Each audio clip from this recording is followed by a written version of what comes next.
आपने long term vision की बात की। हम सब कहते हैं लॉन्ग टर्म, आप भी हमेशा यही बोलते हैं कि लॉन्ग टर्म के लिए आपको आना चाहिए मार्केट्स में। पर जब भी लॉन्ग टर्म के लिए आते हैं, लॉन्ग टर्म गोल्स भी सेट करते हैं, पर हम हमेशा शॉर्ट टर्म वाले पीरियड्स में अपने इन्वेस्टमेंट को, अपने रिटर्न को इवेलुएट करते हैं। तो आपको क्या लगता है कि ये लॉन्ग टर्म बोलने में अच्छा है, एक्चुअली में आपको शॉर्ट टर्म के लिए स्ट्रैटेजीज बनानी होगी, क्योंकि ऑब्वियसली रिव्यू और रीबैलेंस भी तो जरूरी है बीच बीच में, राइट? और जब आपका पोर्टफोलियो बिल्कुल परफॉर्म नहीं कर रहा है, मैं अगर म्यूचुअल फंड पोर्टफोलियो की बात करूं या इक्विटी डायरेक्ट स्टॉक के पोर्टफोलियो की, तो आप उसमें चेंज तो करेंगे ही ना। You can't just let it go कि चल रहा है तो चलने दो। मैम लॉन्ग टर्म का मतलब ये नहीं कि मैं 30 साल के लिए बना रहूंगा। 30 साल तो सबसे पहले मेरे लिए लॉन्ग टर्म होता है 4 से 5 साल, क्योंकि ये होता है फ्यूचर जो हमने प्रेडिक्ट किया या हम सोच सकते हैं, हमारे को अपने विजन को असेंबल कर सकते हैं। जब मैं बात करता हूँ 20 साल की, मैं चाहता हूँ कि हमारा पैसा 20 साल के लिए। फॉर एग्जाम्पल, अगर कोई आईपीओ इन्वेस्टर है जो आईपीओ में ट्रेड कर रहा है, मैं हमेशा लिस्टिंग पे प्रॉफिट बुक कर लेता हूँ। I am a short term investor in IPO market, but at the same time I have a long term vision. वो कैसे? कि मैं ऐसा नहीं कि एक दो आईपीओ से अपने डिसीजन को फाइनल कर लूंगा या डिसाइड कर लूंगा कि आईपीओ खराब है या अच्छे है, आईपीओ मार्केट में मेरे को ट्रेड करना है नहीं करना चाहिए। मैंने आईपीओ मार्केट में काम करना स्टार्ट करा है। मैं लिस्टिंग पे, मतलब मेरा आईपीओ मार्केट में 15 मिनट का होल्डिंग पीरियड होता है। कोई भी आईपीओ मेरे को अलॉटमेंट मिल जाता है, उसके बाद का 15 मिनट से लेके मैक्सिमम 5 दिन का।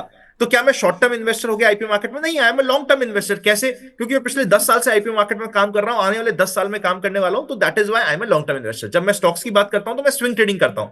यूजुअली जब मैं स्टॉक्स में काम करता हूं तो मेरा माइंडसेट या मेरा होल्डिंग पीरियड 20 दिनों से लेकर 40 दिनों के बीच का होता है। तो क्या इसका मतलब ये है कि मैं शॉर्ट टर्म के लिए आया हूं मार्केट में? नहीं, मैं लॉन्ग टर्म के लिए आया हूं, क्योंकि पिछले 5 साल से भी मैं स्विंग ट्रेडिंग कर रहा हूं, 10 साल से स्विंग ट्रेडिंग कर रहा हूं, आने वाले 10 साल में भी करता रहूंगा।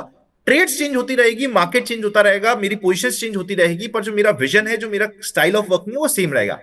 म्यूचुअल फंड में इन दी सेम वे, आपका विजन 20 साल का है, पर हर 2 3 4 साल में आपको अपने पोर्टफोलियो को रीशफल करना। अगर इक्विटी ने आउट परफॉर्म कर दिया तो प्रोबेबली डेट इक्विटी का रीएलोकेशन करना। अगर इक्विटी ने अंडर परफॉर्म कर दिया तो वापस से डेट से इक्विटी में जाना।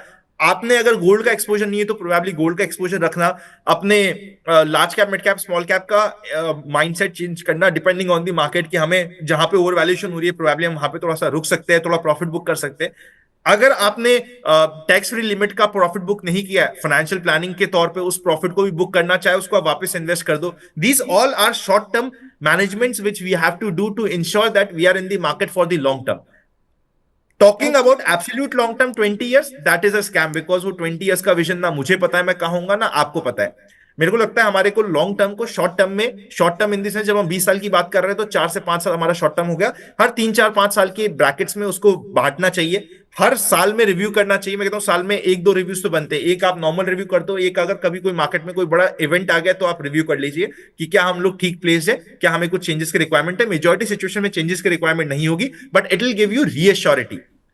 ओके, तो शॉर्ट मैं term management is very important. Very frankly आपने बोला कि ये नहीं कि आग बंद कर दिया, बना दिया तो हो गया।